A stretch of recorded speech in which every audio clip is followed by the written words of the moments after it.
Lead ಕಡಿಮೆ ಆದರೂ ಕೂಡ ಗೆಲುವನ್ನ ದಾಖಲಿಸ್ತಾರೆ ಸಮರ್ಥ ಅಂತ ಅನ್ನಿಸ್ತಾ ಇದೆ. ಹಾಗಾಗಿ ಇದು ಶಾಮನೂರು ಶಿವಶಂಕರಪ್ಪ ಅವರ ಮನೆ ದಾವಣಗೆರೆಯಲ್ಲಿ, ಅಲ್ಲಿ ಸಾಕಷ್ಟು ದೊಡ್ಡ ಪ್ರಮಾಣದಲ್ಲಿ ಕಾರ್ಯಕರ್ತರು ಜಮಾಯಿಸಿದ್ದಾರೆ.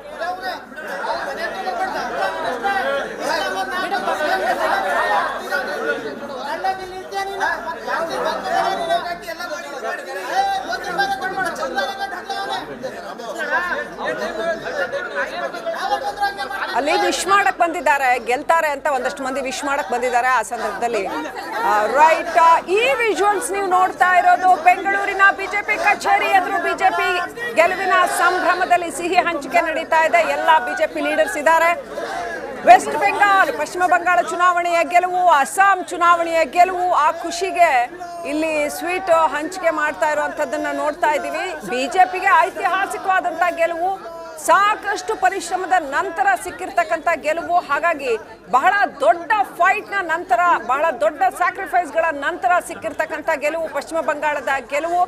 ಇಂಥ ಗೆಲುವು ಒಂದು ರೀತಿಯಲ್ಲಿ ಕಂಡು ಕೇಳರಿಯದ ಗೆಲುವು ಅಂತಾನೆ ಹೇಳಬೇಕು.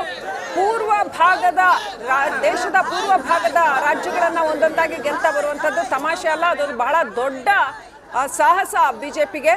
ಹಾಗಾಗಿ ಬಿಜೆಪಿ ಕಾರ್ಯಕರ್ತರು ಖುಷಿ ಪಡ್ತಾ ಇದ್ದಾರೆ. ನೋಡ್ತಾ ಇದ್ದೀವಿ, ಇದು ಬೆಂಗಳೂರಿನ ಬಿಜೆಪಿ ಕಚೇರಿ ಎದುರು. ಅಲ್ಲಿ ಎಲ್ಲ ಸಿ ಟಿ ರವಿ ಇದ್ದಾರೆ, ಅಶ್ವಥ್ ನಾರಾಯಣ್ ಇದ್ದಾರೆ, ಎಲ್ಲ ಬಿಜೆಪಿ ಲೀಡರ್ಸ್ ಇದ್ದಾರೆ, ವಿಜಯೇಂದ್ರ ಅವರಿದ್ದಾರೆ.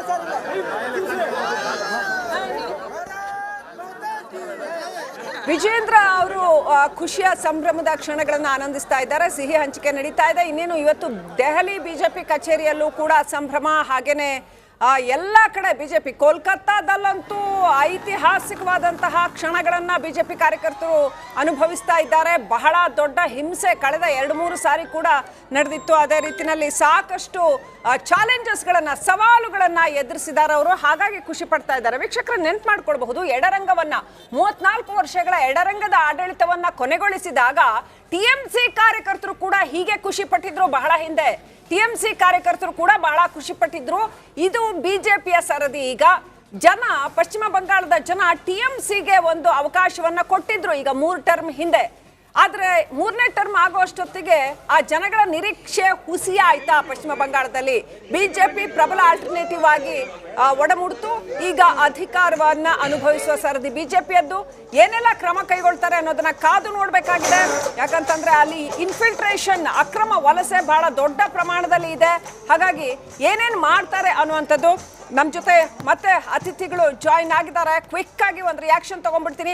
ಸುಧಾಕರ್ ಹೊಸಳ್ಳಿ ಅವರೇ, ಪ್ಲೀಸ್ ಇದನ್ನ ಒಂದು ಗಲಾಟೆ ತರ ಮಾಡದೆ, I need content from you all. West Bengal elections ವಿಚಾರದಲ್ಲಿ ಈಗ ಮುಂದೆ ಏನಾಗುತ್ತೆ? ಸುವೇಂದು ಅಧಿಕಾರ ಸ್ವೀಕಾರ ಮಾಡ್ತಾರಾ? ನೀವು ವೆಸ್ಟ್ ಬೆಂಗಾಲ್ ವಿಸಿಟ್ ಮಾಡಿದ್ರ? ಏನೇನು ಗ್ರೌಂಡ್ ಫ್ಯಾಕ್ಟರ್ಸ್ ಹೆಲ್ಪ್ ಆಯ್ತು ಬಿಜೆಪಿಗೆ? ನೆಕ್ಸ್ಟ್ ಏನು, what is the way ahead? Srilakshmi madam ನೋಡಿ, ಈಗ ಸಾಮಾನ್ಯವಾಗಿ ಪಂಚರಾಜ್ಯ ಚುನಾವಣೆಯನ್ನು ಎಲ್ಲರೂ ನೋಡ್ತಾ ಇರೋದು ಆಯಾ ಇಂಡಿವಿಜುವಲ್ ಸ್ಟೇಟ್ ಪ್ರಕಾರ. ಯಾವುದೇ ರಾಜ್ಯದ ಗದ್ದುಗೆಗೆ ಎಲೆಕ್ಷನ್ ನಡೆದರೂ ಕೂಡ ಅದರ ಜೊತೆ ರಾಷ್ಟ್ರೀಯ ಹಿತಾಸಕ್ತಿ ಮತ್ತು ಪರಮಾಧಿಕಾರ ಸಂಬಂಧ ಬೆಸ್ಕೊಂಡಿರುತ್ತೆ. ನೀವು ನ್ಯಾಷನಲ್ ಎಲೆಕ್ಷನ್ಸ್ನ ಮಾತ್ರ ರಾಷ್ಟ್ರೀಯ ಹಿತದ ದೃಷ್ಟಿಯಿಂದ ನೋಡಲಿಕ್ಕಾಗೋದಿಲ್ಲ. ಉದಾಹರಣೆಗೆ ಈ ಜಸ್ಟಿಸ್ ಭಗವತಿ ಅನ್ನುವ ಒಬ್ಬ ನ್ಯಾಯಾಧೀಶರು Indira raped the Indian constitution ಅಂತ ಒಂದು ಪದ ಒಬ್ಬರು ಮಹಿಳೆಗೆ ಬಳಸಿದ್ರು. ನಾನೀಗ 1970ರ ದಶಕದಲ್ಲಿ, 2026ರ ದಶಕದಲ್ಲಿ Mamata raped the Indian constitution ಇದನ್ನು ನಾನು ಬಳಸ್ತಾ ಇದ್ದೀನಿ. ಪ್ರಜ್ಞಾಪೂರ್ವಕವಾಗಿ ಯಾಕೆ ಕೇಳಿದ್ರೆ, CRPF ಬರದೇ ಇದ್ದಿದ್ರೆ ಲಕ್ಷಾಂತರ ಜನರ ಸಾಂವಿಧಾನಿಕ ಮತದಾನ ಹಕ್ಕೆ ಕಸ್ದೋಗಿತ್ತು. ನಿಮಗೆ ನೀವು 90% ನೋಡಿದ್ರೆ, ಈಗ ಆಗಿರುವ ಮತದಾನದ ನೋಡಿದ್ರೆ ಅಲ್ಲಿ ಇನ್ನು ಕೂಡ ಈಗ ನಾವು ಏನು ಹೇಳಕ್ ಬರಲ್ಲ. ಇನ್ನು ಕೂಡ ಬಹಳ ಸುತ್ತಿನ ಮತ ಎಣಿಕೆ ಬಹಳ ಸುತ್ತಿನ ಇದ್ರೆ ನೀವು ಬೇಕಿದ್ರೆ ಅವ್ರು ಏನ್ ಹೇಳ್ತಾ ಇದ್ರು ಮಮತಾ ಬ್ಯಾನರ್ಜಿ ಅಂತಂದ್ರೆ, ಸಂಜೆ ತನಕ ಇರಿ ಅಂತ ಹೇಳ್ತಾ ಇದ್ರೆ ಅವರ ಏಜೆನ್ಸಿಗೆಲ್ಲ, ಸಂಜೆ ಚಿತ್ರಣ ಬದಲಾಗುತ್ತೆ, ನಾವು ಗೆಲ್ತೀವಿ ಅಂತ ಹೇಳ್ತಾ ಇದಾರೆ. ಅಲ್ಲ, ಅದು ಅವ್ರ ವಿಶ್ವಾಸ. ನಾನು ಅದೇ ಹೇಳ್ತಾ ಇಲ್ಲ. ಒಂದು ನೋಡಿ ಮೇಡಮ್, ಯಾವಾಗ್ಲೂ ನೀವು ನೋಡಿ, ಈ SIRಗೆ ತೀವ್ರ ವಿರೋಧ ಬಂಗಾಳದಲ್ಲಿ ಯಾಕಾಯ್ತು ಕೇಳಿದ್ರೆ, ನಿಮಗೆ ಚುನಾವಣೆ ಅನ್ನೋದು ಗೆಲ್ಲುವ ಎಲ್ಲ ಪಟ್ಟುಗಳನ್ನ ತಂತ್ರಗಳನ್ನ ಹಾಕಬೇಕು. ಯಾವುದೇ ಪಾರ್ಟಿ ಇದ್ರು, ಯಾವುದೇ ಲೀಡರ್ ಇದ್ರು. ಆದ್ರೆ ರಾಷ್ಟ್ರೀಯ ಹಿತಾಸಕ್ತಿಯನ್ನು ಬಲಿ ಕೊಟ್ಟು Okay. ನೀವು ರಾಜಕಾರಣ ಮಾಡೋದಿದೆಯಲ್ಲ ಇದು ಅಪಾಯ. Okay. ಇವತ್ತಿನ ಮಮತಾ ಬ್ಯಾನರ್ಜಿಗೆ ಈ ಶಿಕ್ಷೆ ಯಾಕೆ ಕೇಳಿದ್ರೆ ಅವರು ರಾಷ್ಟ್ರೀಯ ಹಿತಾಸಕ್ತಿ ಬಲಿ ಕೊಟ್ಟಿದ್ರು ಅನ್ನೋದಕ್ಕೆ Okay. ಯಾವ SIR ನ ಸುಪ್ರೀಂ ಕೋರ್ಟ್ಗೆ ಹೋಗಿ ಮಾಡಬೇಕಾದಂಥ ಪರಿಸ್ಥಿತಿ ಬಂತು. ಎರಡನೇದು ಸಂವಿಧಾನದ ಆಶಯಗಳನ್ನು ನೀವು ಗೌರವಿಸಿಲ್ಲ ಅನ್ನೋ ಕಾರಣಕ್ಕೋಸ್ಕರ 2.5 ಲಕ್ಷ CRPF ನ ಯೋಧರನ್ನ ಅಲ್ಲಿಗೆ ಹಾಕಬೇಕಾಯ್ತು. ಈಗಲೂ ಕೂಡ ಮತ್ತೆ ಅವ್ರ ನ್ಯಾಯಾಂಗದ ಮೆಟ್ಟಿಲು ಹತ್ತಬಹುದು. ಹತ್ಲಿ ಇದ್ರೆಲ್ಲದ್ರ ಜೊತೆಗೆ ಕೌಂಟಿಂಗ್ ಸರಿಗೆ ಆಗ್ತಾ ಇಲ್ಲ ಅಂತ ಹೇಳ್ತಾರೆ. ಅಲ್ಲ ಮಾಡ್ಲಿ ಮೇಡಮ್, ಅವ್ರಿಗೆ ಅವಕಾಶ ಇರುತ್ತೆ. ಬಟ್ ಒಂದೇನು ಹೇಳ್ತೀನಿ, ನೀವು ಅಪೀಲ್ ಮಾಡೋಕೆ ಅಪೀಲಿಂಗ್ ಅಥಾರಿಟಿ ಇದೆ, ಆ ಪ್ರಕಾರ ಹೋಗ್ಬೇಕು. ಆದ್ರೆ ನೀವು ಎಷ್ಟು ಜನರನ್ನ ಒಂದ್ ನಿಮಿಷ ಮಾತಾಡಿಸ್ತೀವಿ. ನಟ ವಿಜಯ್ ಕಾರು ಡ್ರೈವರ್ಗೆ ಮುನ್ನಡೆ ಆಗ್ತಾ ಇದೆ ನೋಡಿ. ಕಾರ್ ಡ್ರೈವರ್ಗೆ ಮುನ್ನಡೆ, ಕಾರು ಚಾಲಕ ಶಬರಿನಾಥನ್ಗೆ 8,002 ಮತಗಳ ಮುನ್ನಡೆ. ಇದು ನಿಜಕ್ಕೂ ಕೂಡ ಆಶ್ಚರ್ಯ. ವಿರಂಗಪಗಂ ಕ್ಷೇತ್ರದ KVK ಅಭ್ಯರ್ಥಿ ಶಬರಿನಾಥನ್ ಮುನ್ನಡೆಯನ್ನ ಸಾಧಿಸ್ತಾ ಇರೋದು. ಇಲ್ಲಿ ಸಾಮಾನ್ಯನಿಗೂ ಕೂಡ ಮುನ್ನಡೆ. ನಟ ವಿಜಯ್ ಕಾರು ಡ್ರೈವರ್ಗೆ ಮುನ್ನಡೆ ಆಗ್ತಾ ಇರೋದು. ಆ ಕಡೆ ಒಂದ್ ಕಡೆ ವಿಜಯ್ 2 ಕ್ಷೇತ್ರದಲ್ಲೂ ಕೂಡ ಮುನ್ನಡೆಯನ್ನ ಸಾಧಿಸ್ಕೊಳ್ತಾ ಇದ್ದಾರೆ. ಈ ಕಡೆ ನಟ ವಿಜಯ್ ಕಾರು ಡ್ರೈವರ್ ಕೂಡ ಶಬರಿನಾಥನ್ ಮುನ್ನಡೆಯನ್ನ ಸಾಧಿಸ್ತಾ ಇದ್ದಾರೆ. ಇದು ತಮಿಳುನಾಡು ಭದ್ರಕೋಟೆ DMK ಭದ್ರಕೋಟೆಯನ್ನ ಮೊಟ್ಟ ಮೊದಲ ಬಾರಿಗೆ ಮೊದಲ ಪ್ರಯತ್ನದಲ್ಲೇ ಉಡಿಸ್ ಮಾಡ್ತಾ ಇದ್ದಾರೆ ಅಂತಂದ್ರೆ ತಪ್ಪಾಗ್ಲಿಕ್ಕಿಲ್ಲ. ಕಾರ್ ಡ್ರೈವರ್ ಅವರ ಪುತ್ರ ಮಗ ನೋಡಿ, KVK ಅಭ್ಯರ್ಥಿ ಶಬರಿನಾಥನ್ ಕಾರು ಡ್ರೈವರ್ ಪುತ್ರ ಅವರು ಮುನ್ನಡೆಯನ್ನ ಸಾಧಿಸ್ತಾ ಇರೋದು. ಇದು TVK ಕತೆ. ರಾಜಕಾರಣದಲ್ಲಿ ನೀವು ಹೇಳಿದಾಗ ಏನು ಆಗ್ಬಾರ್ದು ಅಂತ ಇಲ್ಲ, ಏನು ಬೇಕಾದ್ರೂ ಆಗ್ಬೋದು, ಎನಿಥಿಂಗ್ ಕ್ಯಾನ್ ಹ್ಯಾಪನ್.